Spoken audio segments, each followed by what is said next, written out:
நண்பர்களுக்கு வணக்கம். இந்த வீடியோவில் நம்ம எதை பற்றி பார்க்க போகிறோன்னா, அடுத்த வருஷ பந்தயத்துக்கு நம்ம கையில் இருக்கக்கூடிய ரோமர் புறாக்களை பற்றி தான் பார்க்க போகிறோம். கொஞ்சம் பட்டாக்களையும் எடுத்து போட்டிருக்கோம், கொஞ்சம் பழைய புறாக்களும் இருக்குது. அதுகளை வச்சு தான் அடுத்த வருஷ பந்தயத்தில் நம்ம பங்கேற்க முடியும். இது ஆண் புறாக்கள். இதில் கொஞ்சம் புறாக்களை விட முடியாது, ஏன்னா பறந்த புறாக்கள் இதுக்கு முன்னாடி பறந்த புறாக்களை கொஞ்சம் ஸ்டாப் பண்ணி வைக்க வேண்டியது இருக்குது. பாக்கி புறாக்கள் எல்லாமே பந்தயத்தில் இறக்க வேண்டியது தான். கொஞ்சம் பட்டாக்கள் தான் எடுத்திருக்கோம் ஆண்கூட்டில். இது ஃபீமேல் கூடு. இந்த கூண்டில் இருக்க புறாக்கள்லாம் எல்லா புறாக்களும் பந்தயத்தில் பங்கேற்காது. கொஞ்சம் பட்டா புறாக்களும் கொஞ்சம் முத்தின பட்டா புறாக்களையும் தான் பந்தயத்தில் இறக்க முடியும். இதில் ஒரு கீரி புறா கிடக்குது, அது பறவை புறா, பந்தய புறா கிடையாது. இந்த வருஷம் பந்தயத்துக்கு அட்லீஸ்ட் நம்ம ஒரு 30-35 புறாயாவது ரெடி பண்ணி வச்சா தான் லாங் டிஸ்டன்ஸ் வர ஓரளவு கொண்டு போக முடியும். ஏன்னா பறந்த புறாக்கள் ரொம்ப புறாக்கள் நம்ம கையில் இல்லை. அதுலேயும் 1000 கிலோமீட்டர் பறந்த புறாக்களை இந்த வருஷம் பங்கேற்க வைக்க முடியாது. அது ஸ்டாக் பேடாட்டு தான் வைக்கணும். அதனால் கொஞ்சம் அதிக புறாக்கள் ப்ரிப்பேர் பண்ணால் தான் லாங் டிஸ்டன்ஸ் வர பறத்த முடியும். இது இன்னொரு பக்கத்து லேப்டில் இருக்கக்கூடிய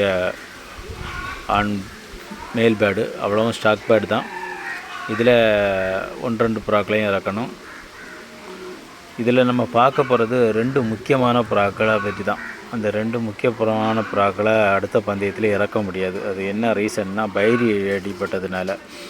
இது கழிஞ்ச வருஷம் பந்தயத்தில் பைரி அடிபட்டு 200 கிலோமீட்டர் பந்தயத்தில் பைரி அடிபட்டால் உடனே முடியெல்லாம் தழுத்துடும். ஆனால் இந்த புறாய்க்கு என்ன ரீசன்னு தெரியல, நல்ல ஸ்ட்ராங்காக அடிபட்டிருந்து முடியே முளைக்கலை. கழுத்து முடி பந்தய புறாக்களுக்கு ரொம்ப முக்கியம். அந்த முடிகள்லாம் இருந்தால் தான் லாங்கில் போச்சுமோ பறவைக்குனாலும் சரி நல்லா இழுத்து வரோம். ஆனால் இந்த புறாய்க்கு சுத்தமாக முடியே இல்லை. கொஞ்சம் பலமாக அடி நல்லா ஸ்ட்ராங்காக விழுந்துருக்குன்னு நினைக்கேன், முடிய குறுத்து இல்லை.